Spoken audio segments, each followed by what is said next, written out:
Coming up on Mountain News at 6, with severe weather heading into our region, several counties are concerned about flooding. We share with you why. And with Omicron continuing to spread throughout the Commonwealth, COVID-19 testing underway as classes return on Monday. Well, it's warm out right now, and we'll continue to see an increase in the potential for strong storms tonight and tomorrow. I'll have the very latest on the way right now at 6. Dedicated to Eastern and Southern Kentucky, this is WYMT Mountain News at 6. Good evening, I'm Dakota Makris. It's New Year's Eve, but the weather might be impacting us these first few days of 2022 with a chance for flooding, storms, and snow. Our meteorologist Evan Hatter shares with us what to expect tonight leading into the new year. Evan. That's right, Dakota. It's all on the table as we head from tonight into tomorrow, even into Sunday. That's when our snow chances could go up a little bit. But as for tonight and tomorrow, heavy rain and strong storms will be the big threat. To the maps now, a flood watch in effect for everybody in our Kentucky counties and our West Virginia counties, running from late tonight through late on Saturday night as waves of heavy rain and strong storms begin to move into the mountains. Right now, all is quiet. Mid-60s out there, though it's very warm at London Corbin Airport right now, and not just there, really everywhere. The Cumberland Valley a little bit warmer, into the mid-60s, low 60s just about everywhere else. So we're going to continue to see that as we head through the nighttime hours. Look at already a tornado warning not far from the Atlanta area, but our big system is getting going as we head out to the west, already starting to see some of that rainfall across parts of the Red River Valley down into Oklahoma and Texas and spreading into Arkansas. It's that system that's headed our way. They have a 2 out of 5 slight risk of severe weather for tonight. The rest of us a 1 out of 5 marginal risk. However, that risk increases as we head into tomorrow. So you'll definitely want to be weather aware. Low 60s for tonight, rain and storms and breezy conditions as well. I'll have the breakdown of when those storms move in and what we could see coming up in just a little bit. Dakota? All right, Evan, thank you so much. Well, in March, Lee County and neighboring areas suffered historic flooding. Since then, rebuilding continues in Beattyville, where community members are finding ways to cope with the reality that flooding can happen anytime.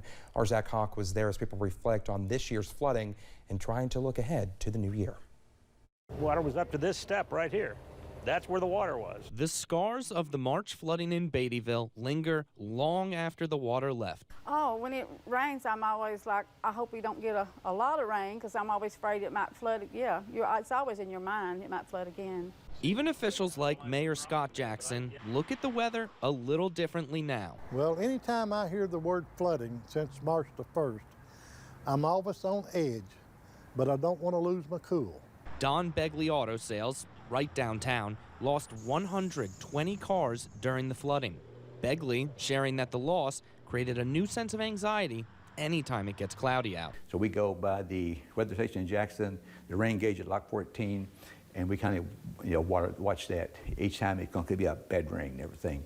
So we are flood minded. Lee County Judge Executive Chuck Caudill says plans to protect Beattyville from future flooding are in the works, but the danger impacts more than one town. We, in fact, were the most visually exciting group, which is why all the pictures of Beattyville. But the reality is, Estill County, Breathitt County, Owsley County, we all were impacted by that last flood.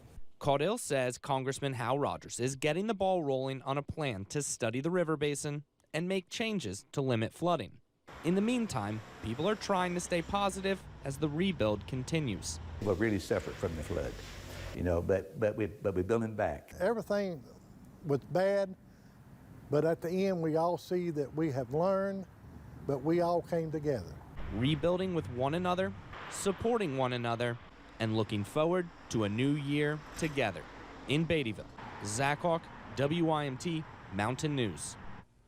Well, officials say that whenever there's a possibility of flooding, it will be important to pay attention to the weather forecasts. Well, a Pulaski County woman is facing federal charges for trafficking drugs in southern Kentucky. Multiple agencies, including the United States Drug Enforcement Team, arrested 30-year-old Caitlin Dodd on Thursday during a drug bust. Dodd was taken to the U.S. Federal District Court in London, where she will be tried in front of a U.S. federal magistrate.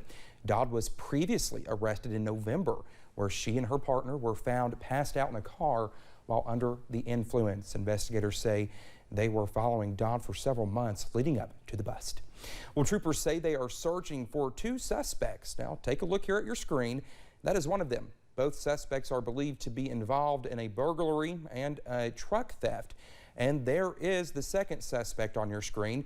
Now, the theft is said to have happened in the David community of Floyd County. Now, police say the 2 are wanted for questioning. If you know any information, you are asked to call police.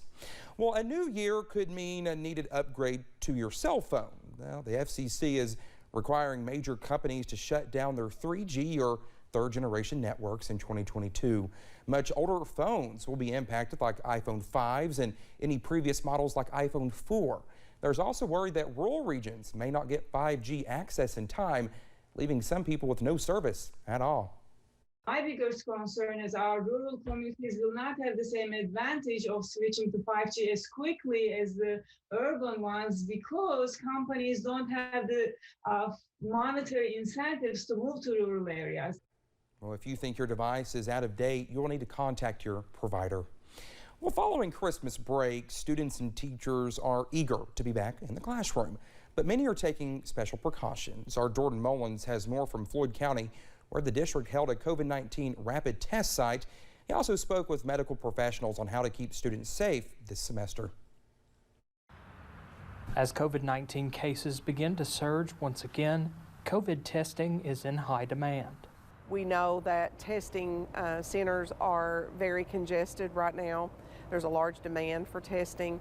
Parents have been turned away, or they're having to wait in long lines to get themselves tested or their children tested. The Floyd County Board of Education recently hosted a rapid testing center if students or their parents or guardians were in need of a quick and easy test.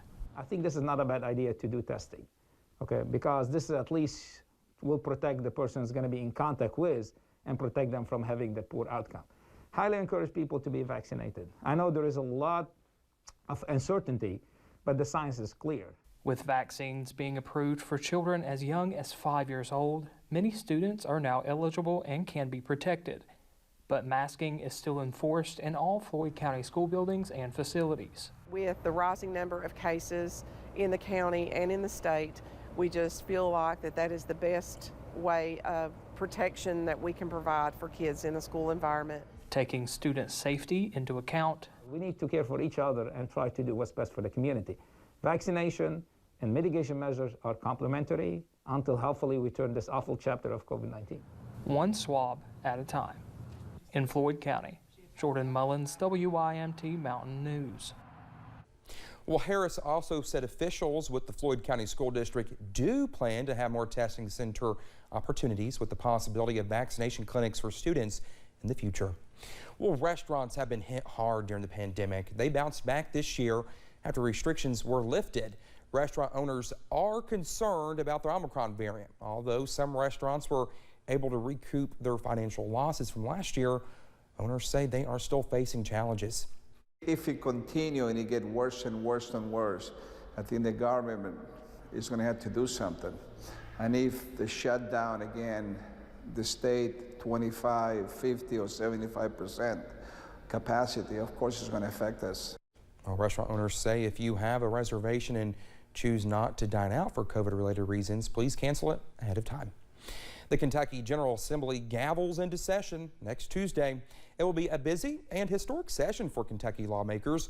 It comes as the COVID-19 pandemic shows no signs of stopping and the state continues to deal with deadly tornadoes. Legislatures will have to approve new legislative and congressional districts, and they will also have to pass a 2-year state budget.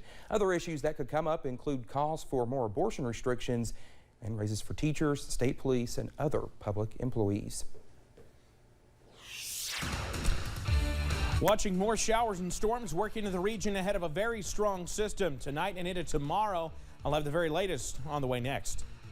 And we take you to one town where safety is the #1 priority this New Year's Eve celebration. How both restaurant owners and police are working together to do just that.